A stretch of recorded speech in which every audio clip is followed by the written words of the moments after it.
we are looking at target 1B.4. I can prove two expressions are equal by converting radical expressions to rational expressions. And really, I'm going to change this rational expression to an exponent expression. Okay? So, we want to show if two things are equal or not. So if I look here, I'm going to fill in the box with the correct symbol, equals or not equals, and show work to explain your choice. Really what we want to do is convert, right, radical expressions to exponent expressions. So convert or change everything to exponents.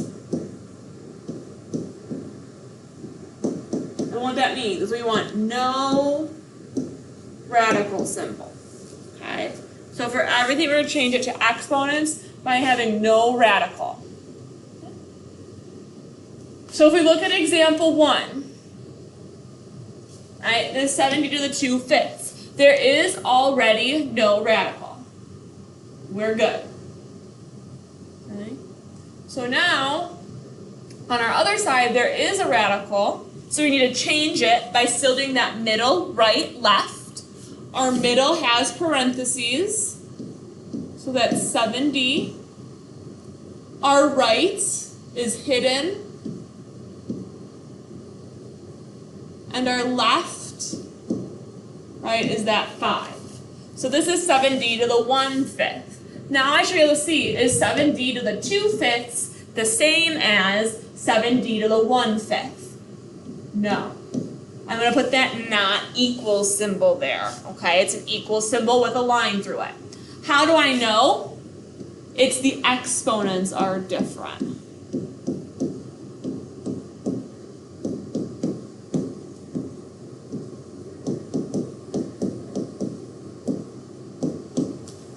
Easy enough. Looking at number 2. Again, this one.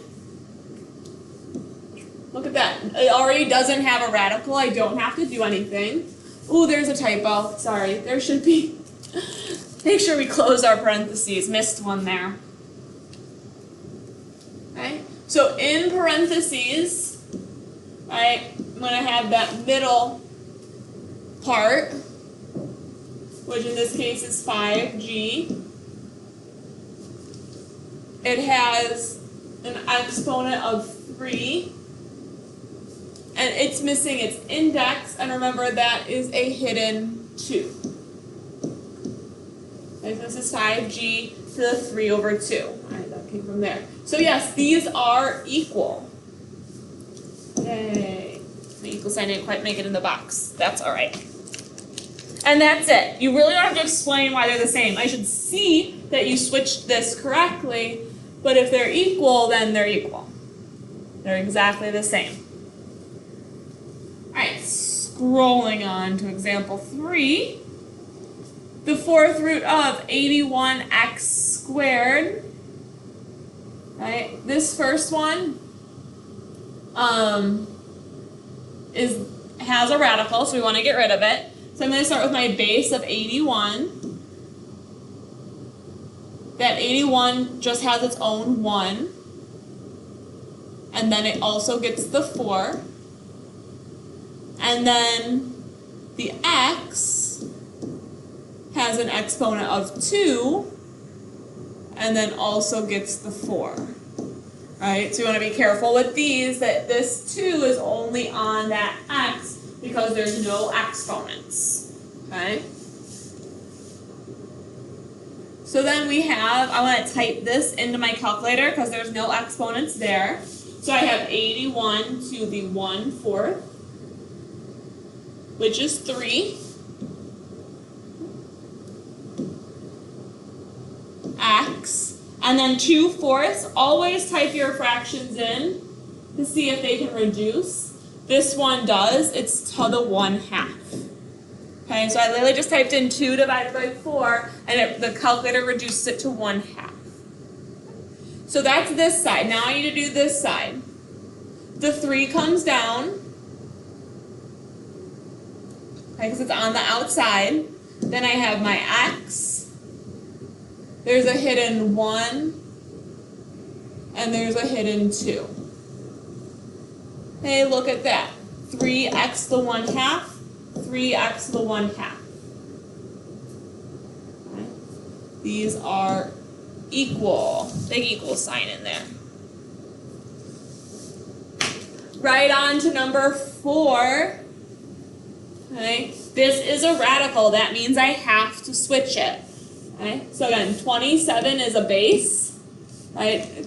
The coefficients count as their own base with an exponent of 1. And then our root of 3. And then x is a base with a coefficient of also 1 and a root of 3.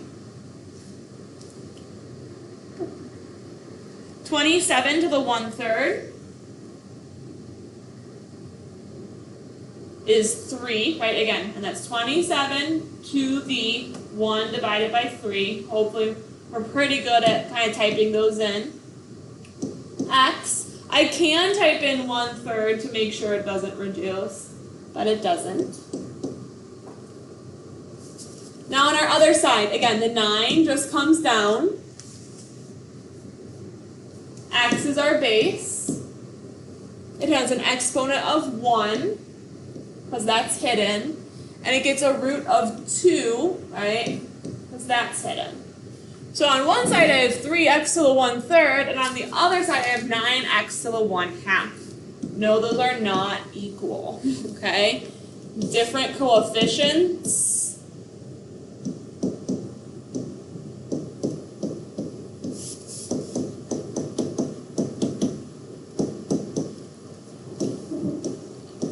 And different roots.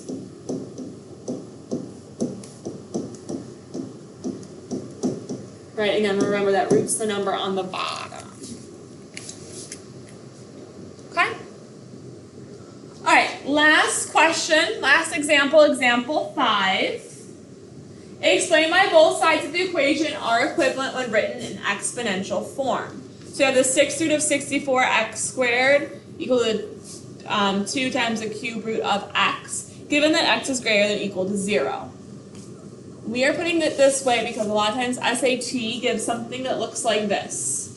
This is because in weird cases, weird things happen. So when they tell you things like this, all they're saying is everything's working how you would think it works. Okay, so you can kind of a lot of times ignore that part. You don't have to think too much about it.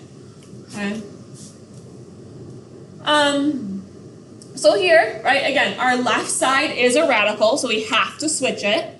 So we have 64x squared, right? So 64 is its own base. It gets an exponent of 1, because there's no parentheses. And it has a root of 6. And then x is another base. It has that exponent of 2. And also gets a root of 1, or sorry, a root of 6. So typing in my calculator, 64 to the 1/6. Right, so 64 to the 1 divided by 6 is 2. X, I'm going to check that this simplifies, so just 2 divided by 6 does simplify to 1/3. Okay. On the other side, right, the 2 comes down. Then my base is x. My exponent is a missing 1, or the hidden 1, and it has a root of 3. So it says 2x to the 1/3. Hey, look, yes, these are equal.